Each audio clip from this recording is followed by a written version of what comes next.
नौकरी पेशा लोगों में पहाड़ के प्रवास का लगभग 90% सेना, पुलिस और अर्धसैनिक संगठनों में है।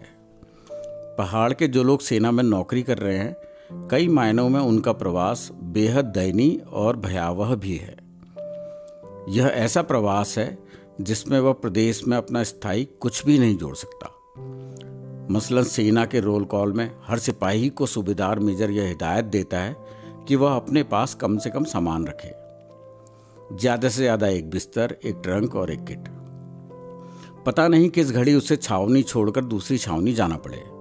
ऐसे मौक़ों पर उसे हर समय के लिए लगभग तैयारी की स्थिति में होना होता है।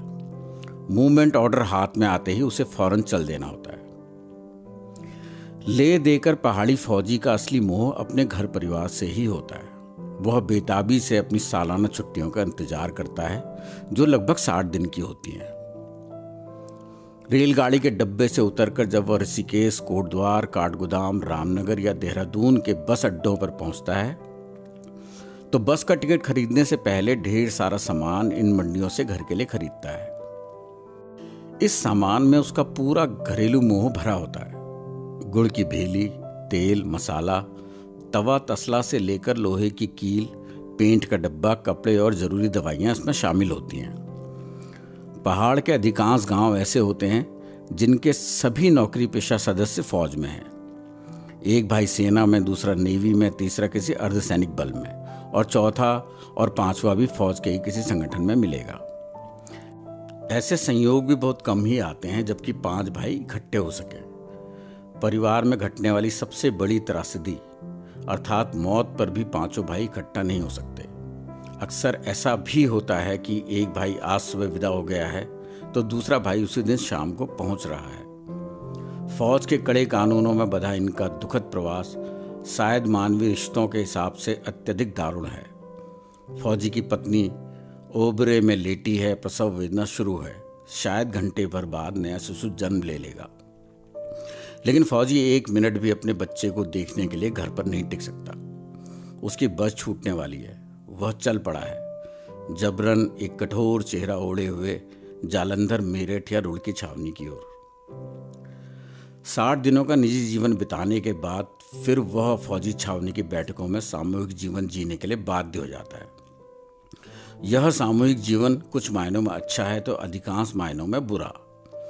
अच्छा इस मायने में कि फौजी अपना सुख दुख आपस में मिल बांट लेते हैं, और बुरा इन मायनों में इस जीवन में फिट हो जाने के बाद फौजी बिना हुक्म के न कभी पीछे देख सकता है, न आगे बढ़ सकता है, न हंस सकता है, न बोल सकता है। यहाँ तक कि कभी कभी अपने लाख चाहने के बावजूद वह जैसे थे कि पूर्व स्थिति में भी नहीं आ सकता।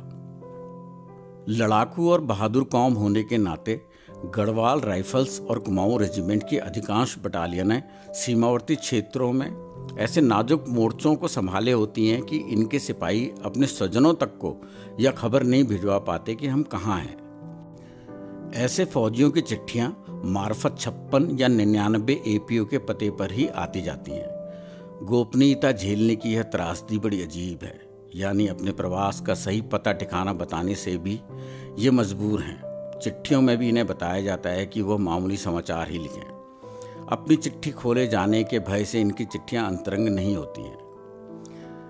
नई नवेली पहाड़ी दुल्हन के हाथों में जो चिट्ठी फौजी पति की ओर से आती है वह नीरस कागज का टुकड़ा भर होती है, जिसका कि सिर्फ रंग ही हरा होता है।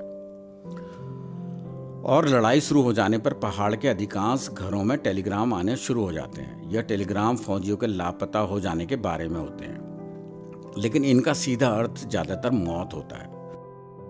और यह सत्य हर भोली भाली पहाड़ी फौजी की माँ या पत्नी बखूबी जानती है। इन तारों का सिलसिला काफ़ी पुराना है। प्रथम विश्व युद्ध के दिनों से लेकर द्वितीय विश्व युद्ध और फिर भारत पाक, भारत चीन और भारत बांग्लादेश की लड़ाइयों तक कुछ फौजी ट्रेनिंग के दौरान भी मरते हैं। उनके तार बेवक्त कभी भी आ सकते हैं। फिर भी यह पहाड़ियों का ही जिगरा है जो इन फौजी प्रवासियों के ऊपर छाए आसन्न मौत के अनवरत संकट को भी दिलेरी से झेल जाता है। जिले और तहसील की ट्रेजरी ऑफिसों में फौजी पेंशनरों के हुजूम में ज़्यादातर चेहरे औरतों के ही होते हैं। कुछ जवान फौजियों की बीवियां और कुछ इनकी वृद्ध माताएं दफ्तर का चपरासी रुक रुक कर आवाज़ लगाता है, मिलिट्री पेंशनर मुसम्मात धनेश्वरी बेवा जीवन सिंह हाजिर हो। लेकिन धनेश्वरी कितना गरीब हुई है यह ना तो भारत सरकार जान सकती है, ना ही उसका रक्षा मंत्रालय। पूरी जवानी फौज में खपा देने के बाद जब पहाड़ का फौजी अपने गांव लौटता है तब वह शारीरिक रूप से काफ़ी टूट चुका होता है। एक मामूली रकम उसे पेंशन के तौर पर मिलती है। जमा फंड की मोटी रकम वह जो पाता है उसे वह या तो मकान बनाने में खर्च कर देता है या फिर अपने बेटे बेटियों की शादियों में। कुछ रकम वह अपने टूटे खेतों की मरम्मत पर भी खर्च करता है और कुछ बैल भैंस खरीदने में। लगभग 20-25 वर्षों का उसका अस्थायी प्रवास कितनी जल्दी खत्म हो जाता है। घर पहुंचने पर उसे अपना बेकार हो जाना बहुत बुरी तरह करने लगता है। अधिकांश पेंशन याफ्ता फौजी अधेड़ अवस्था की दहलीज में होते हैं और परिवार की तमाम बड़ी जिम्मेदारियां इनके आगे पसरी होती हैं। शारीरिक टूटन के साथ साथ आर्थिक और मानसिक टूटन भी शुरू हो जाती है। फौज में रहते हुए उसको खाना, कपड़ा और अन्य कई सुविधाएं मुफ्त मिलती हैं।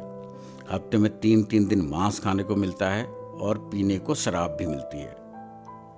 अब घर में मडुए की रोटी का जुगाड़ भी मुश्किल से ही हो पाता है। पीने की ललक में कच्ची दारू पीने को विवश होता है। रीसेटलमेंट दफ्तर में चक्कर लगाता है, लेकिन पढ़ा लिखा ना होने की वजह से कहीं सेटल नहीं हो पाता। चौकीदारी, चपरासीगिरी जैसी छोटी नौकरियों पर लगना वह अपनी तौहीन समझता है। नौकरी में रहते हुए दनादन मनी ऑर्डर घर भेजता था, अब उधार मांगकर काम चलाता है। कुछ ही महीनों बाद पहाड़ी फौजी की हालत यह हो जाती है कि जब उसकी फुल पैंट घुटनों और पूरे बाह की कमीज कूनियों से फटने लगती है तो वह बिना दर्जी के ही उनको हाफ पैंट और हाफ आस्तीन की कमीज में बदल देता है। नौकरी में रहते हुए वह बाल बच्चों की उचित देखभाल और संरक्षण भी नहीं कर पाता, लिहाजा उसके बच्चे भी अब स्कूल छोड़कर भागने को तैयार रहते हैं। इस तरह फौजी का बच्चा फिर किसी छावनी में जाकर रंगरूट बन जाता है और उसकी पहली चिट्ठी जब बाप को मिलती है तो उसमें यह खुशखबरी भी होती है कि उसने चिट्ठी के साथ साथ अलग से 100 रुपये का मनी ऑर्डर भी किया है।